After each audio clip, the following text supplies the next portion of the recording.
Jake Thompson was having the worst day of his life, and it was about to get a whole lot stranger.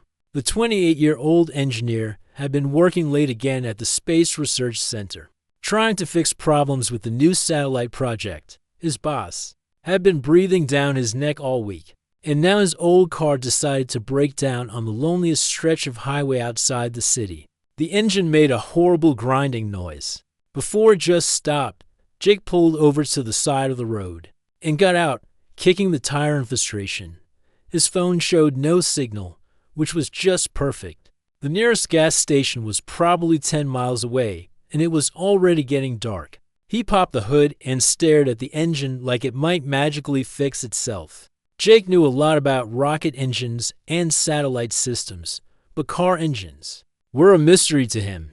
The steam rising from under the hood told him everything he needed to know. He wasn't going anywhere tonight. The highway was completely empty.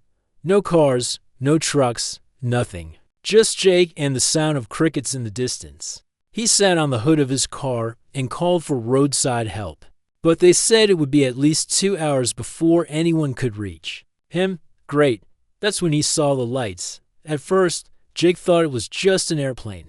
He worked with aircraft all the time, so he knew what they looked like in the night sky. But these lights were different. They moved smoothly, too, quietly, and they were getting closer. The lights weren't blinking like normal aircraft lights. Instead, they glowed with a soft, steady blue color that seemed almost alive. Jake squinted up at the sky, trying to figure out what he was looking at. Maybe it was some kind of military test flight, but this area wasn't near any military bases. The lights stopped moving and just hung there in the air, maybe 100 feet above the ground. Jake felt a chill run down his spine. This definitely wasn't normal. Then the object started coming down. Jake's first instinct was to run, but his legs felt frozen. The thing landing in front of him was unlike anything he'd ever seen. It was about the size of a small bus, but shaped like a smooth teardrop. The surface looked like liquid metal, shifting and changing in the moonlight, and it made absolutely no sound. The craft touched down so gently that Jake barely saw it happen. For a long moment, nothing moved. Jake stood there staring, his heart pounding so hard he could hear it in his ears. Part of his brain was screaming at him to run, but the engineer part was fascinated. This was impossible, but it was happening right in front of him. A section of the craft's wall simply melted away, like ice turning to water. No doors, no mechanical sounds, just a smooth opening that appeared from nowhere. Jake took a step back, ready to bolt if anything dangerous came out. Instead, she stepped into the moonlight. Jake's breath caught in his throat. The woman walking toward him looked completely human, except for her eyes. Where normal people had brown or blue or green eyes, hers glowed with a soft silver light, like looking at the moon through water. She was tall and moved with a kind of grace that seemed almost like floating. She wore clothing that looked like it was made from the same material as her ship, smooth, flowing, and somehow both simple and incredibly advanced at the same time. Her hair was long and dark, but it seemed to shimmer with tiny points of light, like she had stars woven through it. Jake wanted to run, wanted to scream, wanted to wake up from what had to be the weirdest dream of his life. Instead, he just stood there like an idiot, staring. The woman stopped about 10 feet away from him and tilted her head, studying him with those impossible eyes. When she spoke, her voice was soft and musical, but the words weren't in any language Jake had ever heard. She must have seen the confusion on his face, because she reached into what looked like a small pouch on her belt and pulled out a device. About the size of a smartphone, she pressed something on it, and suddenly Jake could understand her. "Please, don't be afraid," she said, and now her voice sounded perfectly normal, like any woman he might meet at work or the coffee shop. "I mean you no harm. I saw that your vehicle was damaged and thought you might need assistance." Jake opened his mouth to speak, but no words came out. He felt like his brain had short-circuited. He finally managed to croak out, "You're not from around here, are you?" She smiled, and it was a warm, genuine smile that somehow made Jake feel a little less terrified. "No, I'm not. My name is, well, In your language, you might call me Luna. I come from a world very far from here. Luna, Jake repeated, testing the name. It somehow fit her perfectly. I'm Jake, and I think I'm going crazy, Luna laughed, and the sound was like wind chimes in a gentle breeze. You're not crazy, Jake, though I understand this must be very overwhelming for you. Your people aren't used to meeting visitors from other worlds. Jake looked back and forth between Luna and her incredible ship, Other Worlds, right? Okay? So you're an alien, and you just happened to stop by because my car broke down? I've been observing your planet for some time, Luna said, taking a careful step closer. I'm part of a research mission. We've been studying Earth and its people, trying to understand your culture and your way of life. When I saw you were stranded, I thought it might be a good opportunity to make contact. Lucky me, Jake muttered, though he was starting to feel more curious than scared.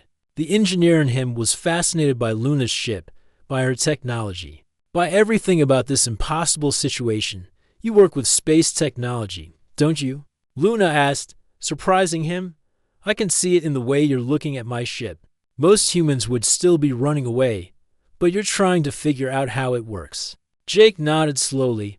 Yeah, I'm an engineer. I work on satellites and space probes. Nothing like that thing, though. He gestured at her craft. Would you like to see it? Luna asked, and there was something almost shy in her voice. I mean, from the outside, I know this is all very strange, but I think you might appreciate the technology. Every rational part of Jake's brain was telling him this was a terrible idea. He should call the police or the military or somebody.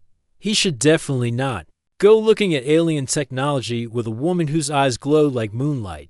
But the curious part of him, the part that had always wondered if we were alone in the universe, was stronger than his fear. Okay, he said. Show me. Luna's smile grew brighter, and she led him closer to her ship. As they walked, she began explaining things in simple terms, using the translator device to help her find the right words. The ship wasn't powered by rockets or jet engines, but by something she called field manipulation, a way of pushing against the natural forces that held everything together. Jake found himself asking questions, and Luna seemed delighted to answer them. She told him about her world, a place called something that sounded like Kepler 442 in the translation. It was a planet orbiting a star so far away that Earth's best telescopes could barely detect it. They talked for what felt like hours, but was probably only 30 minutes. Jake learned that Luna's people had eliminated war and conflict centuries ago, that they devoted their lives to learning and exploration, and that they had been watching Earth for a very long time. We've been waiting, Luna said, for your people to be ready for contact. Your species is still very young, still learning about yourselves and your place in the universe. But some of us believe you're almost ready. Ready for what? Jake asked. To join the greater community, Luna said. There are many worlds out there, Jake. Many civilizations that have learned to live in peace and work together. Earth could be part of that, someday.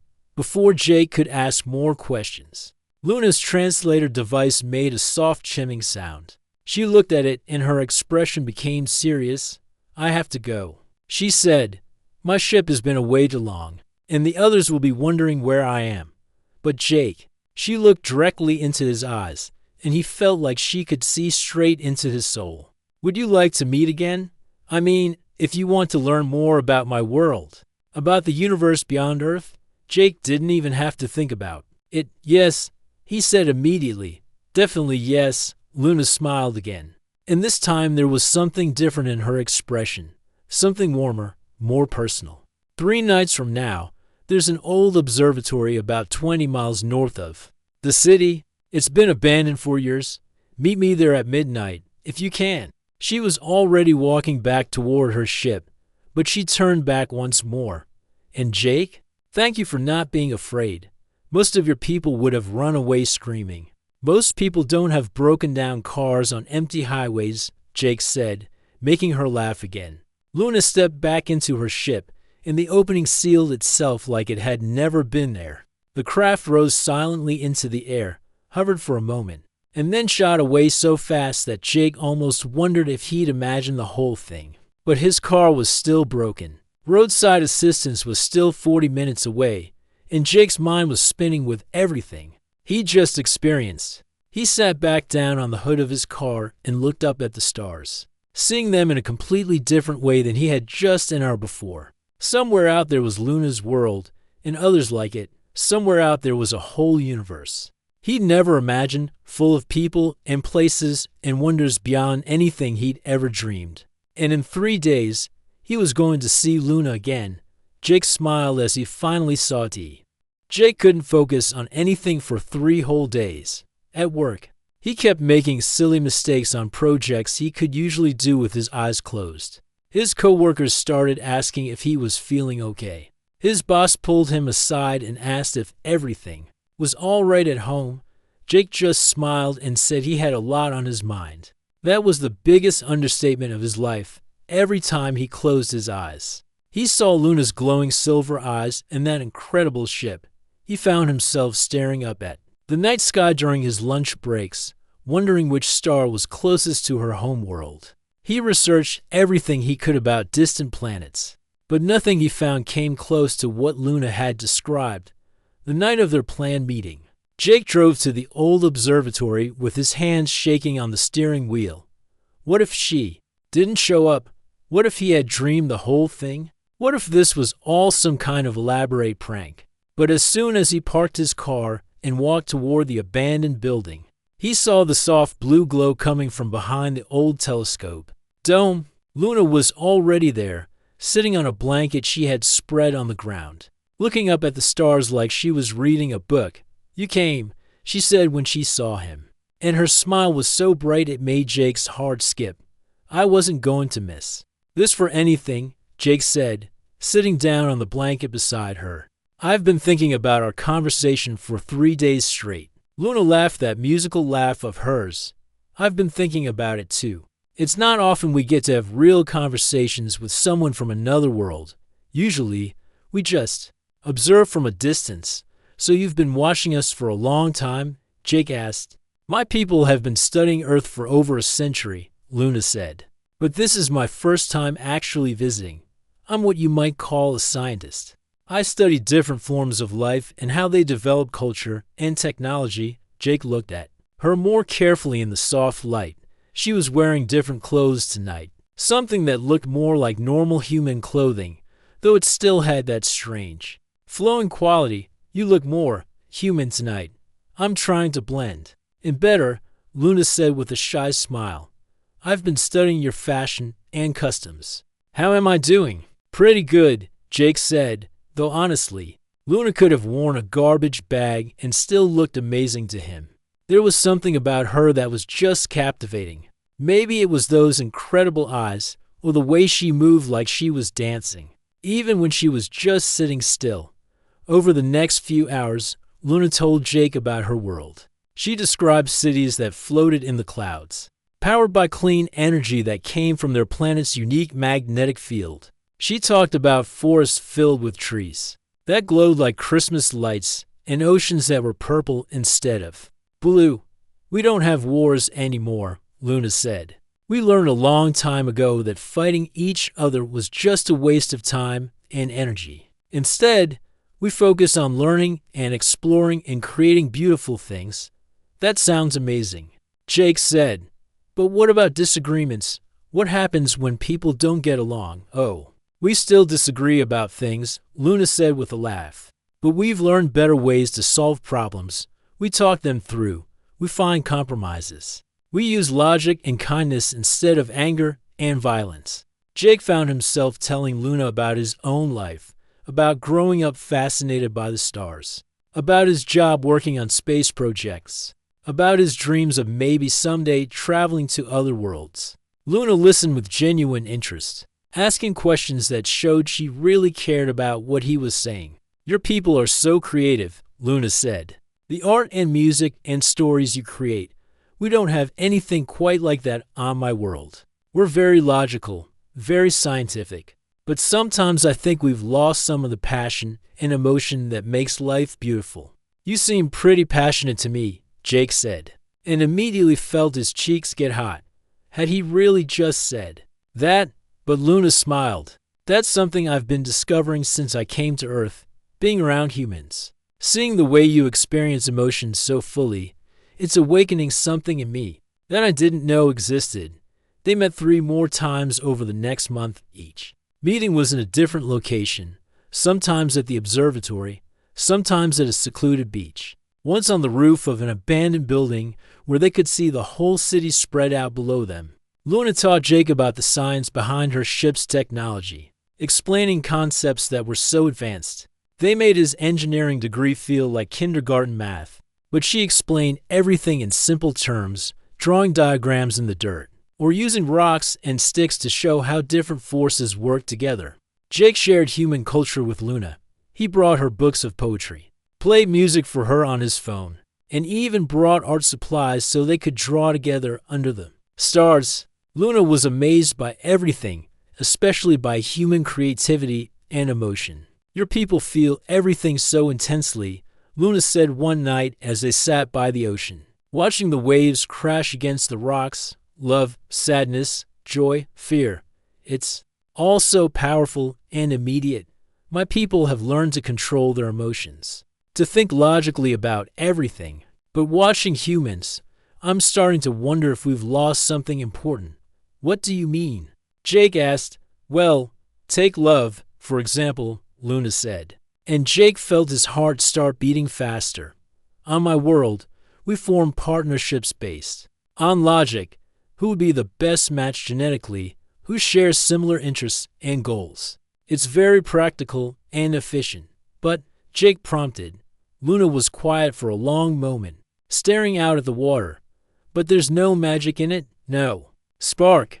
No moment when you look at someone and feel like your whole world has suddenly changed. Jake swallowed hard. Have you ever felt that spark? Luna turned to look at him, her silver eyes reflecting the moonlight on the water. I'm starting to, she said softly.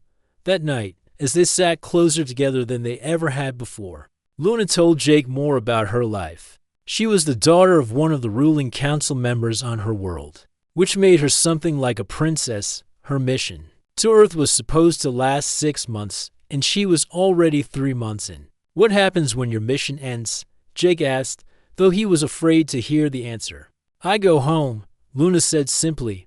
I report what I've learned, and then I'll probably be assigned to study some other world or maybe work in our research centers. And that's it? You'll never come back to Earth? Luna looked away. That's how it's supposed to work.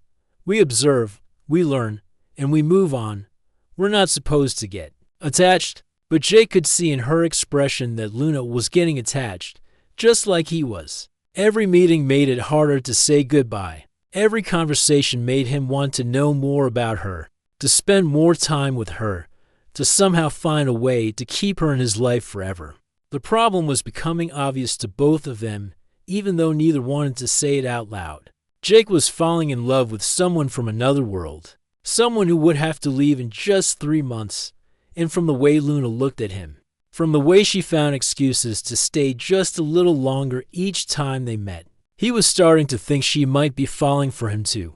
Jake, Luna said one night as they were getting ready to part ways. There's something I need to tell you about my world, about what's expected of me when I return. But before she could continue, they heard voices in the distance. Someone was coming toward their secluded meeting spot. Luna's eyes went wide with alarm. I have to go, she said quickly. If someone sees me, when will I see you again? Jake asked as Luna hurried toward where her ship was hidden. Soon, Luna called. Back, I promise. But as Jake watched her disappear into the darkness, he couldn't shake the feeling that Luna had been about to tell him something important, something that might change everything between them. He drove home that night with his mind racing, wondering what Luna's world expected of her, and what it might mean for whatever was growing between them. For the first time since their meetings began, Jake felt a cold knot of worry in his stomach. Something told him that their secret meetings under the starlight were about to become a lot more complicated. Jake didn't hear from Luna for 2 whole weeks, and it was driving him crazy. Every night, he found himself checking his phone for messages that never came. driving past their usual meeting spots hoping to catch a glimpse of that familiar blue glow. But there was nothing when she finally contacted him, using a communication device she had given him that looked like a regular cell phone, but worked in ways Jake couldn't begin to understand. Her voice sounded different, strained, worried. "Meet me at the beach tonight," Luna said. "We need to talk." Jake's stomach dropped. In his experience, "we need to talk" was never followed by good news. He found Luna sitting on the sand, staring out at the ocean like she was trying to solve the mysteries of the universe. She looked beautiful as always, but there was something sad in her posture, something that made Jake want to wrap his arms around her and promise that whatever was wrong, they could fix it together. "You've been avoiding me," Jake said as he sat down beside her. Luna nodded. "I've been trying to figure out how to tell you something that changes everything." Jake felt his heart sink. "What is it?" Luna took a deep breath. "You remember I told you I'm the daughter of a council member? Well, that makes my life complicated. On my world, people like me don't get to choose who we spend our lives with. Those decisions are made for us, based on what's best for our society." "What do you mean?" Jake asked, though he was starting to get a sick feeling about where this conversation was going. "I've been promised to someone," Luna said quietly. "His name is Kale, and he's a brilliant scientist from one of the other ruling families. When I return home, we're supposed to bond. It's like your marriage, but more of a partnership for creating the next generation of our people." Jake felt like someone had punched him in the stomach. "You're engaged, not by choice," Luna said quickly, turning to face him. "Jake, this isn't what I want. These arrangements are made when we're children, based on genetic compatibility and social status. I barely know Kale. I certainly don't love him. But you have to go through with it." Luna's silver eyes filled with tears. "If I refuse, I'll be exiled from my world. I'll never see my family again, never be allowed to return home. And Jake, my people lived for thousands of years. Exile doesn't just mean leaving. It means being alone forever." Jake stared out at the ocean, trying to process what Luna was telling him. "How long do you have?" "My mission ends in 10 weeks, Luna said. "When I return, the bonding ceremony will happen within days." They sat in silence for a while, both lost in their own thoughts. Jake felt like his world was crumbling around him. Over the past few months, Luna had become the most important part of his life. He looked forward to their meetings more than anything else, and somewhere along the way, he had started imagining a future that included her. "There's something else," Luna said finally. "Something about you, about your world." Jake looked at her, wondering what else could possibly go wrong. "My people have been debating whether Earth is ready for official contact," Luna said. "There are two groups. Those who think humans are too violent and primitive, and those who believe you're ready to join the galactic community. The success of my mission could tip the balance." "What does that mean exactly?" "If I report back that humans are ready, that you're capable of peaceful contact and cooperation, then we'll reveal ourselves officially. Your world will gain access to our technology, our knowledge, our friendship. But if I report that you're not ready, then you'll leave us alone," Jake finished. "For another few hundred years, at least," Luna confirmed. Jake felt the weight of responsibility settle on his shoulders. Not only was he losing the woman he loved, but his entire planet's future might depend on what Luna decided to tell her people about humanity. "So no pressure," Jake said with bitter humor. Luna actually smiled at that. "I'm sorry, Jake. I never meant for things to get so complicated. When I first met you, I was just curious about humans. I never expected to what?" Luna looked directly into his eyes. "To fall in love with one." Jake's heart stopped, even in the middle of all this bad news. Hearing Luna say those words made everything else fade away for a moment. "I love you too," Jake said, which makes this whole situation even worse. They talked through the night, trying to find some solution to their impossible situation. Could Luna refuse the bonding and stay on Earth? Could Jake somehow come with her to her world? Could they find a way to delay things until they figured out another option? But every idea they came up with ran into the same problem: Luna's people. wouldn't accept a human, and Earth wasn't ready for the truth about life on other worlds. They were caught between two different societies that weren't ready to accept their relationship. As the sun started to rise, Luna had to leave, but she promised to meet Jake again in a few days. There might be one possibility, Luna said as they said goodbye. It would be risky, and it would require us to be completely honest with both our peoples. But there might be a way. What is it? Let me talk to someone first, Luna said. Someone who might be able to help us. Jake drove home that morning feeling like his life was balanced on a knife's edge. On one hand, Luna loved him. On the other hand, she was supposed to marry someone else and leave Earth forever in just 10 weeks. At work, Jake found it even harder to concentrate than before. His best friend and colleague, Ryan, finally cornered him in the break room. Okay, what's going on with you? Ryan asked. You've been acting weird for months. You disappear at night, you're distracted during the day, and you keep staring at the sky like you're expecting aliens to land or something. Jake almost choked on his coffee. If Ryan only knew how close to the truth he was. Just personal stuff. Jake said, Is it a woman? Ryan asked with a knowing smile.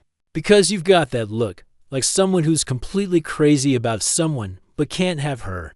Again, Ryan was closer to the truth than he could possibly know. It's complicated, Jake said. It always is, Ryan said. But hey, whatever. It is. Don't give up without a fight. Life's too short to let the good ones get away. That night, Jake got the call he'd been hoping for. Luna wanted to meet him at their usual spot by the beach. This time, she wasn't alone. Standing beside Luna was another figure, taller and more obviously not human. This person had the same glowing eyes as Luna, but theirs were gold instead of silver, and their skin had a slight blue tint that was visible even in the moonlight. Jake, this is Commander Zev, Luna said. They're my supervisor and a friend. Commander Zev studied Jake with those golden eyes, and Jake felt like he was being examined under a microscope. So you're the human Luna has been meeting with, Zev said, their voice carrying the same musical quality as Luna's, but deeper. Yes, sir. Yes, Commander, Jake said, not sure how to address an alien military officer. Luna has told me about your situation, Zev said, and she's asked me to consider something that goes against all our protocols. Jake looked between Luna and Zev, not sure what to expect. What if? Zev said slowly, your relationship could serve as a bridge between our worlds. What if, instead of hiding the truth, we used it to introduce our peoples to each other? Jake felt his heart start beating faster. What do you mean? Official first contact, Luna said, her eyes shining with hope. Instead of hiding what's happened between us, we could use our love as proof that humans and my people can understand each other, can work together. But that would mean telling everyone, Jake said. The government, the media, the whole world would know about you. Yes, Zev said. And my people would know about Luna's feelings for you. It would change everything for both our worlds. Jake looked out at the ocean, trying to wrap his head around what they were suggesting. Instead of losing Luna, instead of keeping their love secret, they could reveal everything and try to bring two worlds together. What are the risks? Jake asked. For you, Zev said, your life would never be private again. You'd be the most famous human on Earth. Some people would hate you for it. Others would worship you. And for Luna, if it works, she could stay on Earth as an official ambassador, Zev said. If it fails, she'd face exile from our world, and your planet could lose its chance for peaceful contact for centuries. Jake looked at Luna, seeing the hope and fear mixed together in her silver eyes. It's your choice, Jake, Luna said softly. I won't ask you to risk your entire world's future for me. Jake thought about Ryan's words from earlier. Life was too short to let the good ones get away. But this wasn't just about him and Luna anymore. This was about the future of both their peoples. How much time do we have to decide? Jake asked. 1 week, Zev said. If we're going to do this, we need to start making preparations immediately. As they parted ways that night, Jake realized that he and Luna were about to make a choice that would change the course of human history. The question was, Were they brave enough to take that leap together?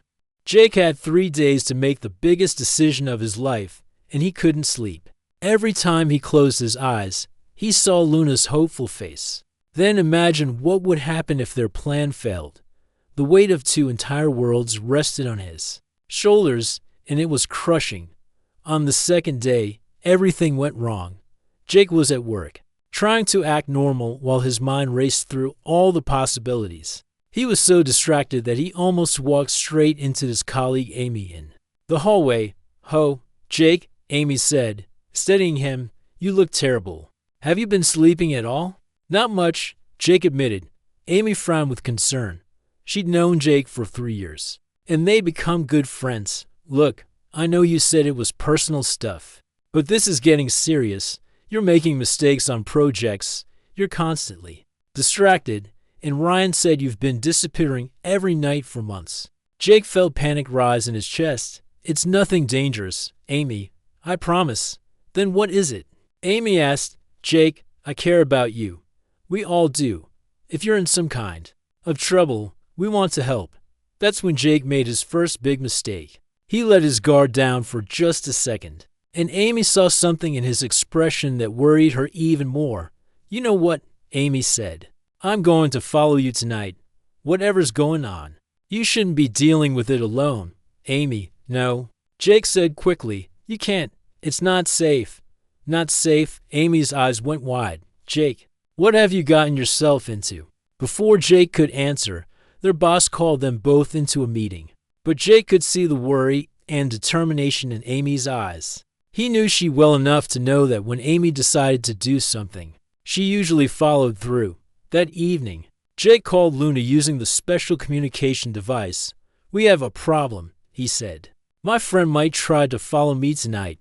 Then we can't meet," Luna said immediately. "If someone sees me, I know," Jake said. "But Amy's smart and stubborn. If I don't show up somewhere, she'll just keep looking until she finds me." Luna was quiet for a moment. "There might be another way. What if we tell her the truth?" "The truth?" Jake's voice cracked. "Luna, she'll think I've lost my mind. Or she might surprise you," Luna said.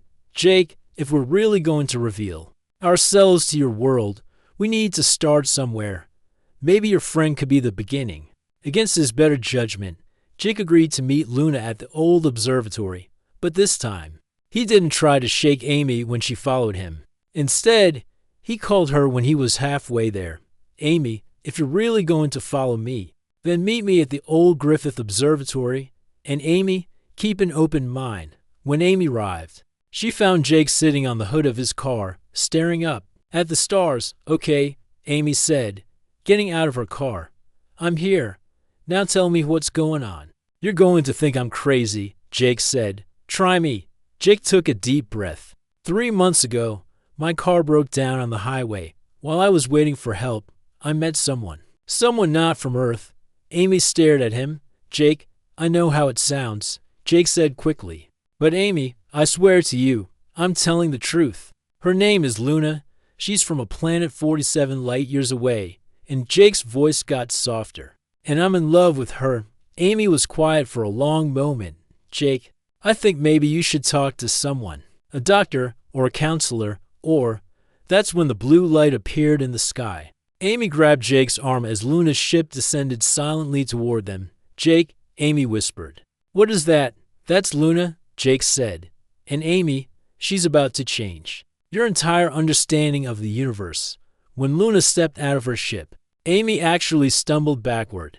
Jake caught her arm to steady her. "It's okay," Jake said. "Amy, meet Luna." "Luna, this is my friend Amy." Luna approached slowly, her silver eyes glowing softly in the moonlight. "Hello, Amy," she said, her voice gentle and reassuring.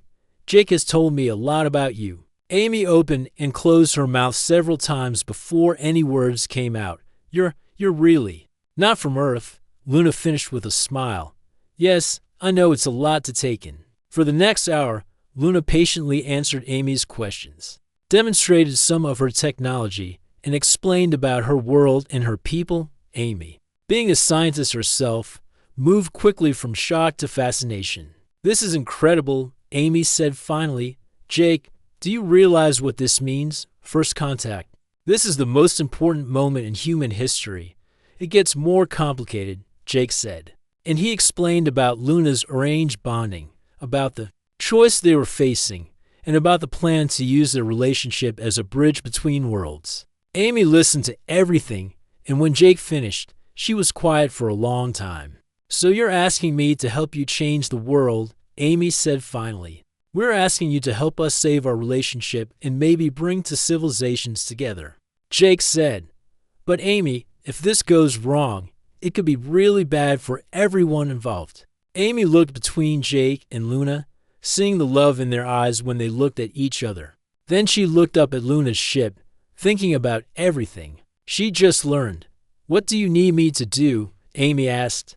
The plan they came up with was risky but simple. Amy would help them document everything, Luna's technology, her ship, her explanations about her world. They would create undeniable proof that couldn't be dismissed as fake or crazy. But they weren't the only ones making plans that night, unknown. To Jake, the government had been tracking unusual energy signatures in the area for weeks. Military satellites had detected the same readings multiple times, always in locations where Jake had been spotted. A task force had been quietly assembled to investigate. The next evening, as Jake, Amy, and Luna met to finalize their documentation, they were surrounded. Black SUVs appeared from everywhere, their headlights flooding the area with harsh white light. Men in military uniforms emerged, weapons drawn but not aimed directly at them. Nobody move. Someone shouted through a megaphone, "This is a federal operation." Jake stepped protectively in front of Luna, his heart pounding.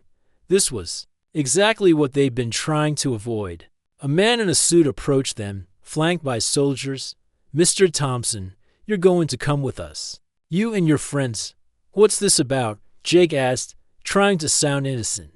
"We know you've been meeting with an unidentified aircraft." The man said, "We know you've been in contact with whoever or whatever operates that craft. And we know that craft uses technology that doesn't exist on Earth." Jake looked at Amy, who was pale but standing firm. Then he looked at Luna, who appeared calm despite being surrounded by armed humans. "Agent Collins," Luna said, stepping forward and addressing the man in the suit directly. "There's no need for weapons. We're not here to cause harm, Agent Collins." Eyes went wide. "How do you know my name?" "Because my people have been watching your people for a very long time," Luna said. "And we know that this moment was always going to come eventually." "Luna," Jake said urgently, "what are you doing?" Luna looked at him with those silver eyes he'd fallen in love with. "I'm doing what we planned, Jake. I'm telling the truth." Luna raised her hand slowly, making sure everyone could see she wasn't reaching for a weapon. Then she began to glow with a soft, silver light that came from her skin itself. "My name is Luna," she said, her voice carrying clearly across the quiet night. "I am a representative of the Kepler Coalition, and I come in peace to your world." The soldiers stepped back, their weapons wavering. Agent Collins pulled out a radio base. "This is Collins," he said, his voice shaky. "We're going to need the full protocol team out here. And sir, you're not going to believe what we found." As more vehicles arrived and the situation became increasingly chaotic, Jake realized that their careful plan had just been thrown out the window. Instead of revealing Luna's existence on their terms, they were now at the mercy of government agents who had been hunting them. Luna was calm, answering questions and demonstrating her peaceful intentions. But Jake could see the worry in her eyes. This wasn't how they'd wanted things to go. Amy grabbed Jake's arm. "What happens now?" she whispered. Jake watched as Luna was led toward one of the black SUVs, still glowing softly and speaking calmly to the agents around her. "Now we hope that Luna's people are as peaceful as she says they are," Jake said, "because if the government tries to treat her like a prisoner instead of a diplomat, this could go very bad very quickly." As they drove away in separate vehicles, Jake looked up at the sky and wondered if Luna's ship would send a rescue mission, and if it did, whether humanity was about to face first contact as friends or as enemies. Everything they'd worked for, everything they'd hoped for, now depended on decisions being made by people who didn't understand what they were dealing with. The future of two worlds hung in the balance, and Jake had never felt more helpless in his life. Jake spent the worst week of his life in a government facility that didn't officially exist. They treated him well enough, comfortable room, good food, access to books and television. But he was essentially a prisoner, and he had no idea what was happening to Luna. Every day, Agent Collins came to ask him the same questions. How long had he been in contact with the alien? What did she want? What had she told him about her technology and her people? Jake answered honestly, explaining that Luna was peaceful, that her people wanted friendship with Earth, and that this whole situation had started because of love, not invasion or conquest. Love. Agent Collins repeated skeptically during one of their sessions, "You're telling me this is all because you fell in love with an alien?" "Her name is Luna," Jake said firmly, "and yes, that's exactly what I'm telling you." On the seventh day, everything changed. Jake was eating breakfast when alarms started blaring throughout the facility. Red lights flashed in the hallways, and he could hear people running and shouting orders. Then Agent Collins burst into his room. Looking panicked, "They're here," Collins said. A whole fleet of them just appeared out of nowhere above Washington, D.C. Jake's heart stopped. "Luna's people, we assume so," Collins said. "They're not responding to our communications. But they're not attacking either. They're just waiting. Take me to her," Jake said immediately. "Take me to Luna. I can help you communicate with them." Collins hesitated for a moment, then nodded. "Come on." They brought Jake to a conference room where Luna was sitting at a table, surrounded by officials, scientists, and military personnel. She looked tired but unharmed.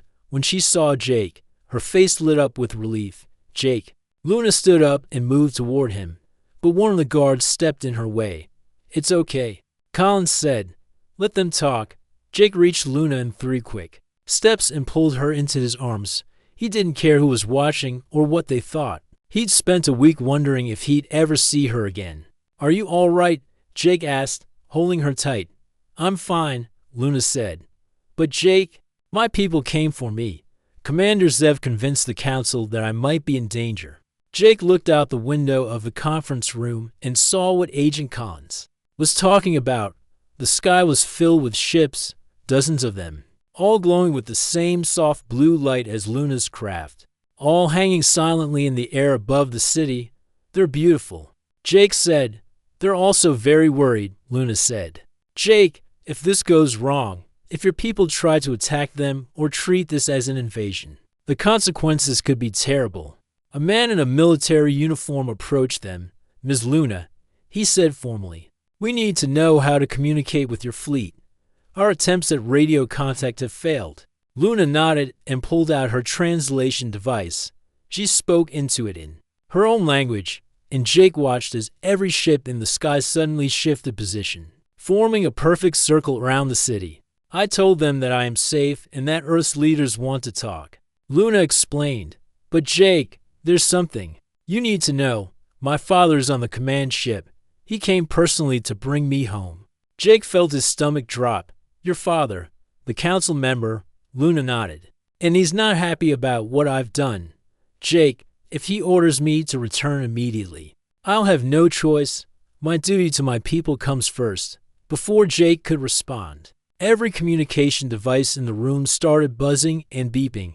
Phones, radios, computers, everything that could receive a signal was suddenly active. Then a voice filled the room, speaking perfect English with the same musical quality as Luna's voice, but deeper and more commanding.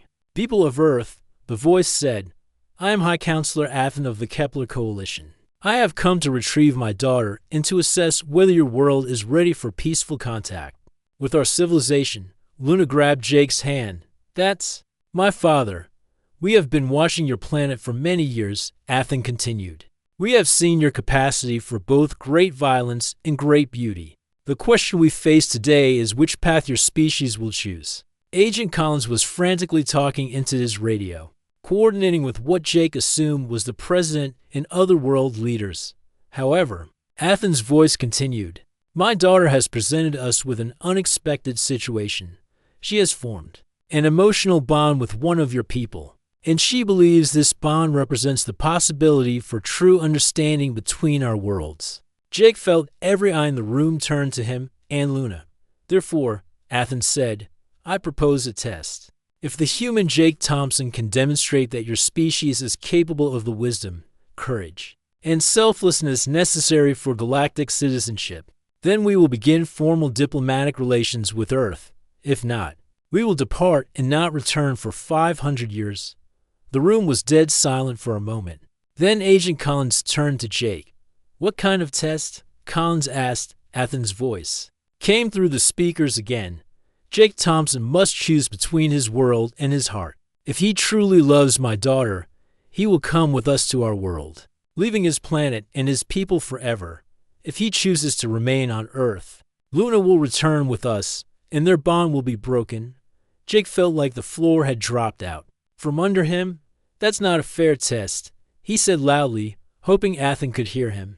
How does that prove anything about humanity? It proves whether love can transcend fear. Athens replied, it proves whether your species can make sacrifices for something greater than yourselves. And it proves whether you trust us enough to risk everything for love. Luna squeezed Jake's hand. Jake, you don't have to do this. I won't let my father force you to make this choice. But Jake was already thinking. He looked around the room at all the officials and scientists and military personnel, all watching him with a mixture of hope and fear. Then he looked out the window at the ships filling the sky. What happens if I come with you? Jake asked. You will live among our people, Athens said. You would learn our ways, our technology, our culture. You would become the first human ambassador to our world. But you could never return to Earth. And if I stay, Luna returns with us, and Earth remains isolated until your species proves its readiness through other means. Jake closed his eyes and thought about everything that had led to this moment. His love for Luna, his fascination with the stars, his dream of exploring other worlds. He thought about his life on Earth, his job, his friends, his family. Then he thought about the bigger picture. If he went with Luna, it would prove to her people that humans were capable of courage and sacrifice. It would open the door for Earth to join a galactic community, to access incredible technology and knowledge, to end wars and solve problems that had plagued humanity for centuries. But it would mean leaving everything he'd ever known. I have a counter-proposal, Jake said. Suddenly, the room went quiet again. What if I come with you, but only temporarily? Jake said. What if I spend a year on your world, learning about your people and your culture, and then return to Earth as humanity's first interstellar ambassador? That way, I prove my courage and commitment, but I also create a permanent link between our worlds. Luna's eyes went wide. Jake, that could work. It shows trust from both sides. There was a long pause before Athens responded. That is not what I expected. You would risk everything to be with my daughter, but you would also ensure that your people benefit from that risk. I love Luna, Jake said, but I also love humanity. I want both our peoples to have a future together. Another pause. Then Athens' voice returned, and Jake could swear he heard approval in it. Jake Thompson of Earth. Athens said, you have shown wisdom beyond your years. You have proven that love and logic can coexist, and that your species may indeed be ready for galactic citizenship. The ships in the sky began to move, forming a different pattern, one that looked almost like a celebration. Luna, Athens continued, you may remain on Earth as our first official ambassador. And Jake Thompson, you are welcome to visit our world whenever you wish. As a friend and ally of our people, Luna threw her arms around Jake, tears streaming down her face. Round them, the room erupted in cheers and celebration. Agent Collins was grinning. Well, he said, I guess we're about to make history. Over the next few hours, Jake watched as the world changed forever. Leaders from every nation converged on the facility. News reports filled the airwaves with footage of the alien ships. Scientists prepared for the greatest exchange of knowledge in human history. And through it all, Jake held Luna's hand, knowing that their love had somehow managed to bridge the gap between two worlds. 6 months later, Jake stood in the same field where his car had broken down, where he first met Luna. But now, instead of being alone on a dark highway, he was surrounded by construction crews building Earth's first interstellar communication center. Luna appeared beside him, no longer needing to hide or meet in secret. "Any regrets?" Luna asked, slipping her hand into his. Jake looked up at the sky, where Luna's people's ships could sometimes be seen during the day, working alongside human aircraft to build a better future for both civilizations. "None," Jake said. "Well, except maybe one." "What's that?" Jake smiled. "I kind of miss our secret meetings under the stars." Luna laughed that musical laugh he'd fallen in love with. "Don't worry," she said. "We have a whole universe of stars to explore together now." As they